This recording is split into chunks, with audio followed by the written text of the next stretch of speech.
नमस्कार, जय हिंद, वंदे मातरम। कैसे हैं आप सभी? उम्मीद है बहुत बढ़िया होंगे भाई। आज की इस क्लास में हम 25 मोस्ट इंपॉर्टेंट ऑब्जेक्टिव क्वेश्चन करने वाले हैं जो कि बोर्ड एग्जाम 2026 के लिए बेहद इंपॉर्टेंट होंगे। हर एक क्वेश्चन अटेम्प्ट करना आपके लिए आवश्यक है क्योंकि यहाँ से बोर्ड एग्जाम में क्वेश्चन फंसेंगे भाई। ठीक है, चलिए शुरुआत करते हैं हम क्वेश्चन नंबर 25 से। अब 25 से हम इसलिए स्टार्ट कर रहे हैं क्योंकि 24 तक के क्वेश्चन हम आज की लाइव क्लास में आपको ऑलरेडी करवा चुके हैं। ठीक है, चलिए तो 25 नंबर से यहाँ पर हमें सॉल्व करने थे। और 25 नंबर का क्वेश्चन है, एपी में पहला पद ए है, अभिन्न अंतर नहीं, ये वास्तव में सार्वंतर है ना, इसको सार्वंतर बोलते हैं। तो सार्वंतर कितना है? डी है। तो एनवा पद क्या होगा? देखिए ए प्रथम पद है और एन डी सार्वंतर है, तो एनवे पद का फॉर्मूला होता है ए प्लस एन माइनस वन और डी। ऑप्शन नंबर बी आपका करेक्ट आंसर हो जाएगा भाई। ठीक है, चलिए इसी के साथ देखिए नेक्स्ट क्वेश्चन 26 नंबर, -1 -2 -3 एपी का छठवां पद क्या है? यहाँ पर अगर हम देखें तो ए का मान -1 है, डी का मान हम निकालेंगे -2 में से माइनस करेंगे -1। ठीक है, तो डी बराबर हो जाएगा -2 + 1, यानी डी का मान आ रहा है माइनस का 1। ठीक है, अब छठवां पद यानी A6 मतलब होता है a + 5d। यहाँ पर आप देखिए ए का मान रखेंगे -1 + 5, डी का मान रखेंगे -1, तो कितना हो जाएगा भाई? -1 और ये -5 -6 आंसर आएगा। ऑप्शन नंबर ए आपका करेक्ट होगा। ठीक है भाई, चलिए नेक्स्ट क्वेश्चन देखिए, क्वेश्चन नंबर 27।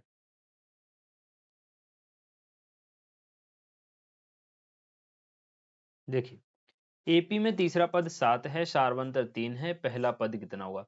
देखिए तीसरा पद कितना है? 7 है और सार्वंतर कितना है? 3। तीसरा पद यानी A3 का मतलब 7 है। A3 का फॉर्मूला होता है a + 2d = 7। ए का मान आपको ज्ञात करना है +2, डी का मान कितना है? 3 बराबर में 7। ए बराबर हो जाएगा a + 6 बराबर में 7, तो ए बराबर हो जाएगा 7 माइनस का 6। ए का मान कितना आएगा? 1, यानी फर्स्ट पद कितना हो जाएगा भाई? प्रथम पद 1 हो जाएगा बच्चे। ठीक है, चलिए इसी के साथ नेक्स्ट क्वेश्चन देखते हैं हम 28 नंबर का, एपी में पहला पद 4 और पांचवा पद 16 है, डी का मान कितना होगा? देखिए भाई ए का मान कितना है आपके पास? 4। पांचवा पद यानी A5 कितना है? 16। डी का मान पूछ रहा है, तो A5 का मतलब होता है a + 4d = 16। ए का मान हमारे पास 4 है, +4d = कितना आ जाएगा भाई? 16। तो यहाँ से देखिए 4d बराबर हो जाएगा 16 माइनस का 4, और डी 4d बराबर हो जाएगा 12। 4 से 12 3 बार कट जाएगा, तो डी का मान कितना आ जाएगा? 3। ऑप्शन नंबर ए आपका करेक्ट आंसर यहाँ पे हो जाएगा। ठीक है भाई, चलिए 29 नंबर का क्वेश्चन हम देख लेते हैं यहाँ पर, जो कि आपके सामने, यदि सार्वंतर 0 है तो क्रम एपी जीपी नाइदर बोथ, तो क्रम कौन सा होगा भाई?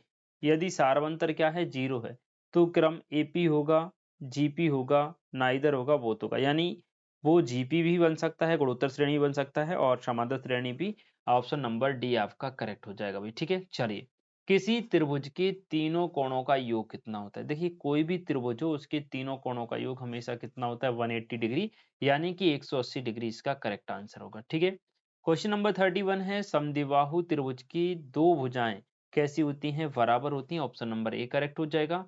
ये जितने भी क्वेश्चन हम यहाँ पर कर रहे हैं बच्चों, बोर्ड एग्जाम 2026 यानी 24 फरवरी को जो आपका पेपर होगा उसमें यहाँ से पूछे जा सकते हैं। पूछ रहा है यदि एक कोण 90 डिग्री है, अन्य कोण 60 डिग्री है, अन्य दूसरा, तो तीसरा कितना होगा? देखो भाई एक कोण 90 है, दूसरा कितना है? 60 है, तीसरा हमने x मान लिया, तीनों का योग होता है 180। तो देखो x बराबर कितना हो जाएगा? 180। 60 और 90 150, 150 यहाँ पर आके घटा देंगे, तो x बराबर कितना आएगा? 30 आएगा। ऑप्शन नंबर ए करेक्ट हो जाएगा भाई। ठीक है, चलिए आगे बढ़ते हैं और देखते हैं नेक्स्ट क्वेश्चन, जिसमें आपसे पूछ रहा है, देखिए क्वेश्चन नंबर 33, एक त्रिभुज समकोण त्रिभुज कहलाता है जब एक कोण 90 डिग्री हो, बराबर पक्ष हो, दो 90 हो। नहीं, एक कोण अगर 90 डिग्री है किसी त्रिभुज में तो वो समकोण त्रिभुज कहलाता है भाई। ऑप्शन नंबर ए करेक्ट हो जाएगा।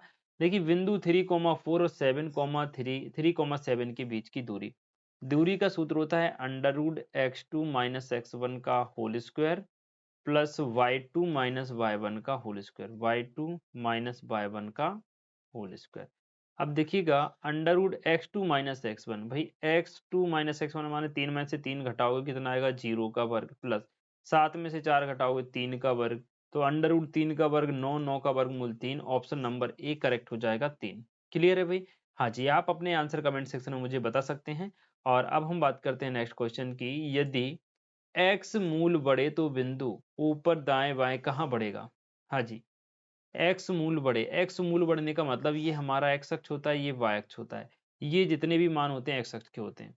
तो अगर हम एक्स मूल बढ़ा रहे हैं, एक्स मूल मतलब एक्स का मान बढ़ा रहे हैं, तो बिंदु कहाँ जाएगा भाई? एक्स अक्ष की तरफ बढ़ेगा। जैसे मान लो यहाँ कोई बिंदु है जिसके निर्देशांक है 3,4 और ये 4 लिखा है बाय अक्ष पर, ठीक है, ये एक्स अक्ष पर 3 लिखा है। अब एक्स का मान बढ़ाते जाएंगे तो बाय तो स्थिर रहेगा ना, ऐसा बढ़ता जाएगा बिंदु हमारा, यानी एक्स अक्ष की दाईं तरफ बढ़ेगा। ऑप्शन नंबर बी करेक्ट हो जाएगा। ठीक है भाई, चलिए नेक्स्ट क्वेश्चन आपसे क्या पूछ रहा है देखिएगा। यदि साइन थीटा बराबर 3/5, कॉस थीटा बराबर 4/5, तो टेन थीटा बराबर कितना होगा? अब आप जानते हैं टेन थीटा बराबर होता है साइन थीटा बटे में कॉस थीटा। साइन थीटा का मान 3/5 रखेंगे, कॉस थीटा का मान रखेंगे 4/5। 5 से 5 कट जाएगा, ऊपर बचेगा 3, नीचे बचेगा 4। 3/4 ऑप्शन नंबर ए आपका करेक्ट आंसर हो जाएगा भाई। ठीक है, चलिए नेक्स्ट क्वेश्चन देखें।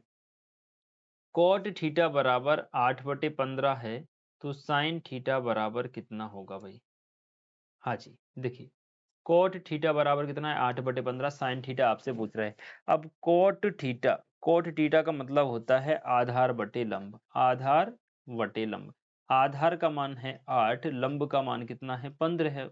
ठीक है भाई, तो एक सर्व समीकरण हमने पढ़ी है, पाइथागोरस प्रमेय हमने पढ़ी हुई है। कर्ण का वर्ग कितना होता है? आधार का वर्ग धन लंब का वर्ग। ये हो जाएगा 265, 225 प्लस 64। तो के स्क्वायर बराबर कितना आ जाएगा? 289। और के का स्क्वायर हटाएंगे तो 289 रूट में आएगा और इसका मान होता है 17। तो कर्ण कितना आ गया? 17 आ गया भाई। अब साइन थीटा बराबर होता है लंब बटे कर्ण। लंब कितना है हमारे पास? हाँ जी, लंब है बच्चों हमारे पास 15, कर्ण कितना है? 17। 15/17 यानी कि ऑप्शन नंबर ए आपका करेक्ट होगा। ठीक है, sine square theta plus cos square theta का मान बेटा 1 होता है। ऑप्शन नंबर ए आपका करेक्ट हो जाएगा। सिंपल सा क्वेश्चन है। चलिए बात करते हैं हम नेक्स्ट क्वेश्चन की। और इसमें आपसे पूछ रहा है साइन 90 डिग्री का मान कितना होता है बेटा? साइन 90 डिग्री का मान 1 होता है। ऑप्शन नंबर ए आपका करेक्ट आंसर हो जाएगा। इसी के साथ देखिए क्वेश्चन नंबर 40 क्वेश्चन आपसे क्या पूछ रहा है देखिएगा। किसी वृत्त की त्रिज्या 7 सेंटीमीटर है, उसका व्यास कितना होगा भाई? व्यास त्रिज्या का दुगना होता है तो 14 सेंटीमीटर हो जाएगा। वी ऑप्शन यहाँ पे आपसे राइट आंसर आपका हो जाएगा। ठीक है, वृत्त की सबसे बड़ी जीवा क्या कहलाती है? तो देखिए वृत्त की सबसे बड़ी जीवा जो है बच्चों व्यास कहलाती है। ध्यान दीजिएगा, व्यास। ठीक है, चलिए नेक्स्ट क्वेश्चन आपसे पूछ रहा है यदि किसी वृत्त की त्रिज्या दुगनी कर दी जाए तो क्षेत्रफल कितना गुना बढ़ जाता है? देखिए वृत्त का जो क्षेत्रफल होता है बेटा वो होता है पाई आर स्क्वायर। अगर हम त्रिज्या को दुगना कर रहे हैं यानी आर की जगह 2r लिख रहे हैं तो इसका स्क्वायर हो जाएगा। तो देखो ये कितना हो जाएगा? पाई 4r स्क्वायर, यानी 4 पाई आर स्क्वायर। कितने गुना बन गया भाई? 4 गुना। तो 4 गुना क्षेत्रफल उसका बढ़ जाता है भाई। ठीक है, चलिए बात करते हैं नेक्स्ट क्वेश्चन की। वृत्त की परिधि का सूत्र क्या होता है बेटा? वृत्त की परिधि का सूत्र होता है 2 पाई आर। ये आपका आंसर हो जाएगा। 2 पाई आर वृत्त की परिधि का सूत्र होता है। व्यास अगर 14 सेंटीमीटर है तो परिधि कितनी होगी बेटा? देखो परिधि सी बराबर होती है 2 पाई आर। इस को हम लिख सकते हैं पाई गुणा 2r। अब 2r का मतलब क्या होता है? व्यास। तो c बराबर हो जाएगा पाई गुणा 2r मतलब व्यास। व्यास कितना है? 14। तो इसका आंसर कितना आ जाएगा भाई? 14 पाई। कितना? 14 पाई। अब इस 14 पाई का मान रख दो। 14 पाई का मान 22/7 रखेंगे। 7 से 14 दो बार कटेगा और 22 दूनी कितना आ जाएगा? 44। आंसर ऑप्शन नंबर बी आपका करेक्ट हो जाएगा। ठीक है भाई, क्वेश्चन नंबर 45 है वृत्त के क्षेत्रफल का सूत्र लिखिए। वृत्त का क्षेत्रफल होता है pi r square. B option correct हो जाएगा। अर्धवृत्त का क्षेत्रफल कितना होता है भाई? अर्धवृत्त का क्षेत्रफल कितना होता है? तो 1/2 pi r square. Option number B correct हो जाएगा, यानी वृत्त के क्षेत्रफल का आधा। ठीक है भाई, चलिए बात करते हैं क्वेश्चन नंबर 47 की। यदि r बराबर 14 सेंटीमीटर तो वृत्त का क्षेत्रफल कितना होगा? देखिए वृत्त का क्षेत्रफल होता है बेटा पाई आर स्क्वायर, यानी पाई का मान रखेंगे 22/7। आर मतलब 14 है तो 14 गुणा 14। 2 से ये 14 कट गया कितनी बार? 7 से 14 कट गया 2 बार। 14 दूनी 28 गुणा 22। 22 गुणा 28 आ गया भाई। 28 दूनी 56, 28 दूनी 56, 5 61, 616 आंसर आएगा बेटा। ऑप्शन नंबर ए करेक्ट हो जाएगा।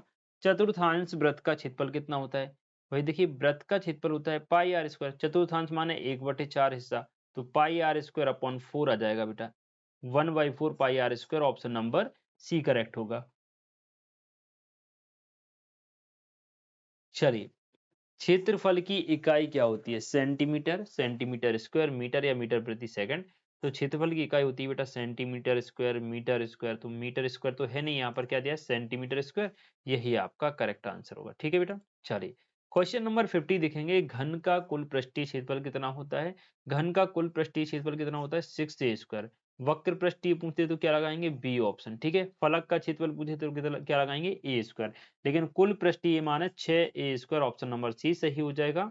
घनाभ का आयतन होता है L into B into H, option number C correct होगा। ठीक है भाई, चलिए पूछ रहा है आपसे वेलन का वक्र पृष्ठीय क्षेत्रफल कितना होगा? वेलन का वक्र पृष्ठीय क्षेत्रफल होता है बेटा 2 pi r H, option number C correct होगा। एंड इसी के साथ देखिएगा नेक्स्ट क्वेश्चन जिसमें आपसे पूछा गया है, हाँ जी, ये रहा आपका नेक्स्ट क्वेश्चन।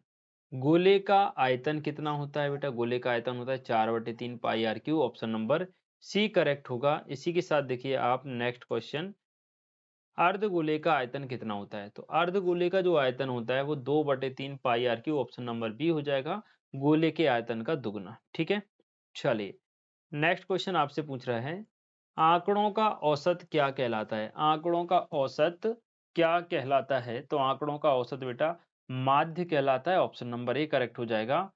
बहुलक वह मान है जो सबसे बड़ा है, जो सबसे छोटा है, जो सर्वाधिक अधिक बार आता है। हाँ जी, तो बहुलक सबसे अधिक बार आने वाले मान को कहते हैं।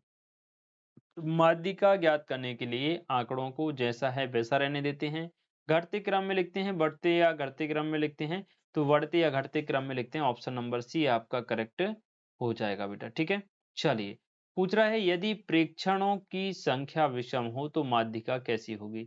हाँ जी, यदि प्रेक्षणों की संख्या विषम है तो माध्यिका मध्यमान हो जाती है बेटा, ऑप्शन नंबर सी आपका करेक्ट हो जाता है। ठीक है, चलिए ये हमें 25 से 50 नंबर तक के क्वेश्चन करने थे, जबकि हमने 60 तक के कर लिए, कुछ एक्स्ट्रा ही क्वेश्चन हमने आपको करवाए हैं। वर्ग अंतराल का मध्य बिंदु क्या कहलाता है बेटा? वर्ग चिन्ह कहलाता है, ऑप्शन नंबर बी आपका करेक्ट हो जाएगा।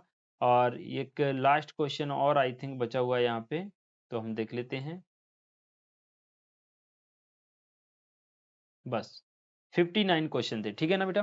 तो 25 से हमने 59 तक जो भी क्वेश्चन किए हैं, ये आपके बोर्ड एग्जाम के लिए वेरी इंपॉर्टेंट हैं। इनका पीडीएफ अगर आपको चाहिए 1 से लेके 60 क्वेश्चन तक का, वो आपको हमारे टेलीग्राम ग्रुप पे मिलेगा। टेलीग्राम ग्रुप को आप लोग ज्वाइन कर लें, ठीक है? मिलते हैं आप सभी से कल शाम 8 बजे, ठीक 8:30 बजे लाइव क्लास में नए इंपॉर्टेंट ऑब्जेक्टिव क्वेश्चन के साथ। तब तक के लिए जय श्री राधे। वीडियो कैसी लगी कमेंट के माध्यम से आप जरूर बताइएगा।